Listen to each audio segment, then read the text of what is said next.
Hello everyone! Ayan, happy Saturday po sa ating lahat. And for today's video ay tara at samahan niyo po ako magluto nitong ating ulam na napakasarap na naman. And syempre, gulay po ulit tayo at isda. So magluluto tayo ng ginisang toge at kapartner ng pritong tilapia. So ayan na nga guys, so meron tayo dito nga konting pork giniling. Ayan, sinasangkot siya na natin. And sa kabila naman ay nagpiprito na tayo nitong ating tilapia. So, malalaking ating tilapia. Kaya pina-slice ko lang siya guys ng katulad ng ganon.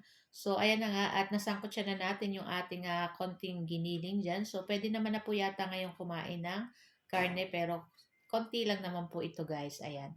So, ayan na nga. At gisa na tayo dyan nitong ating bawang at nitong ating sibuyas. At halu-haluin po natin. Iyan hanggang lumabas yung aromatic or bango nitong ating ginigisang bawang at sibuyas at kasama na rin syempre ng ating pork giniling. At pagkatapos ay nilagay na po natin dyan yung ating sweet potato or yung ating kamote na color orange, parang carrot pero kamote po iyan. Tapos nilagay na rin natin dyan yung ating toge or sprouted beans. So, 2 pack yung ating binili. So, ayan na nga. At naglagay na tayo ng 1 pork cube para sa ating pampalasa. At naglagay na rin tayo ng konting oyster sauce. Saka maglalagay rin tayo ng konting toyo. Ayan. Tapos, halu-haluin lang po natin. Ayan. So, kung medyo matabang pa po, ayan, mag-adjust na lang tayo. Magdadagdag na lang tayo kung medyo matabang pa. So, yan na nga at halu-haluin lang po natin. Ayan, pagkatapos ilagay na rin natin dyan yung ating in-slice na repolyo at konting carrot. Ayan, so maraming gulay po ito. So, mas masarap po pag maraming gulay. So, yung matitira dito, alam nyo na yung gagawin natin. Pwede nating ilumpiang toge. Ayan.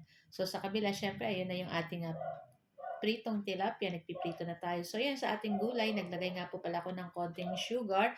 Pero, syempre, optional po yan. Kung ayaw nyo naman lagyan, okay lang naman po. Pero, masarap po para sa akin pag may konting sugar. Kasi, pang-balance lang naman po yun dito sa niluluto natin. Ayan. So, halu-haluin lang po natin iyan. Pagkatapos ay meron tayo ditong isang pirasong tofu na pinirito natin. Ayan, konti lang yung tofu kasi nakabili kami is last na lang. Kaya, ayan. So, pinirito lang natin kanina. So, ayan na nga at nilagay na rin natin dito sa ating ginisang toge. At okay na rin to guys. Pwede na nating patayin yung apoy at luto na rin itong ating ginisang toge. So, itong ating tilapia, ayan. So, nagpiprito pa tayo nitong ating 2 pirasong ulo.